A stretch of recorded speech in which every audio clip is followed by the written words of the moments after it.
To be honest, my first impression of the series was not that good. Not actually from reading any of it, mind you, but just from the title. Is It Wrong to Pick Up Girls in a Dungeon doesn't exactly sound like a high quality series, and it does happen to sound exactly like a ecchi harem series. Also, some parts of its art didn't exactly help. That being said, I'm happy to say that my first impressions were completely, well, just mostly wrong.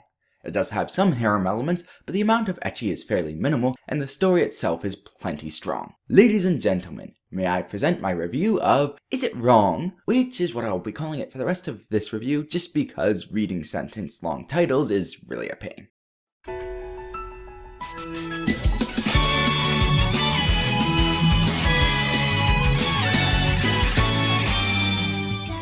Is It Wrong is set in a medievalish fantasy world, where the gods got bored of hanging around in heaven and decided to come down to earth. They agreed that none of them would use their godly powers, with one exception. They're allowed to form groups called familia, and turn the members of their familia into RPG characters. Very literally, as in the members of the familia get stats, gain experience, can level up, and get sent to raid in a dungeon to bring back loot.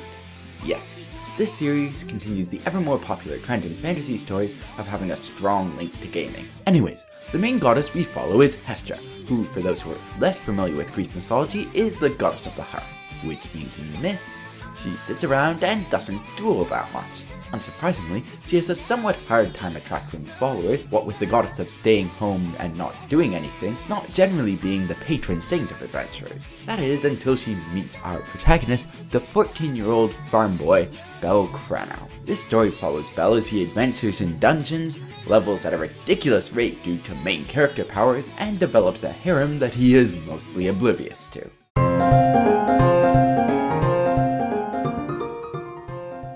Bel Crano is a boy who dreams of becoming a hero. After being heroically saved by Ais Wallenstein, one of the heroines of this story, he instantly falls in love and dreams of improving to the point at which he can stand by her side. He's shy and timid, but also much more mature than your average 14-year-old boy, and much to my relief, much less perverted than your average harem protagonist. Hestia, Bel's goddess, despite being infinitely older than her charge, is actually often less grown up. She can be short-tempered, immature, and just plain goofy. That being said, she is also very compassionate and clearly cares deeply for Bel, and, well, also has a one-sided love interest in him, since this is a harem after all.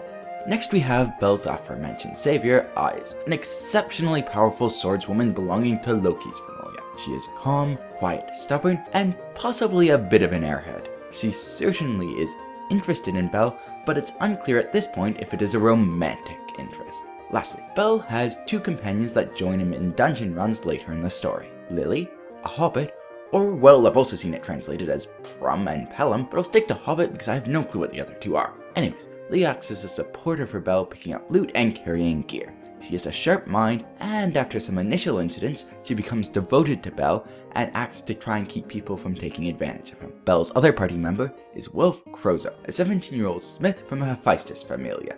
He's fairly laid back and treats Bel like a younger brother.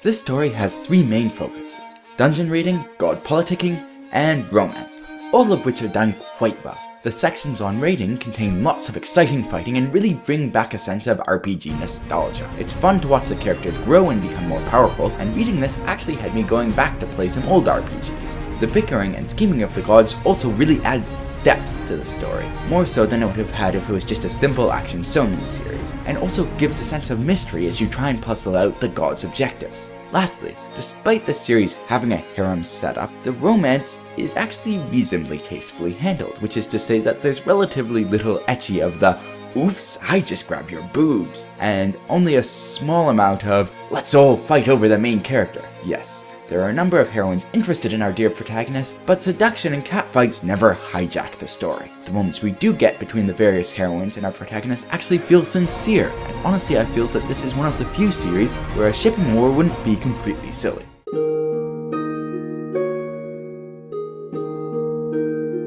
What criticism can be brought to this series? Well, that has to be the most impractical thing ever. Other than that, the protagonist, Bel. Personally, I like him well enough, but I can see a couple of things that might just annoy some people. First of all, As is true with far too many harem protagonists, he seems to be completely oblivious to the feelings of most of the girls around him. I mean, he doesn't exactly have to be a mind reader to figure out what's going on. Secondly, as is true with many action shonen protagonists, he does seem to have a certain amount of plot armor surrounding him. He doesn't quite go undefeated, but he certainly has his moments of being overpowered. Lastly, I can't help but feel that at points in this series, it might get just a bit too silly or cliched. This isn't exactly a common occurrence, but I can definitely see it turning some people off the series.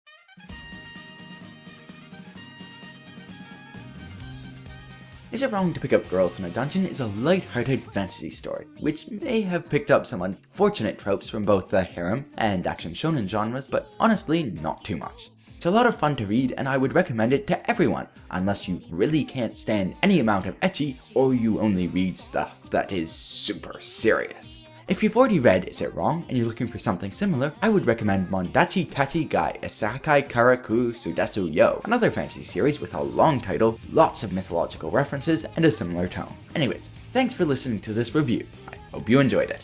Cheers!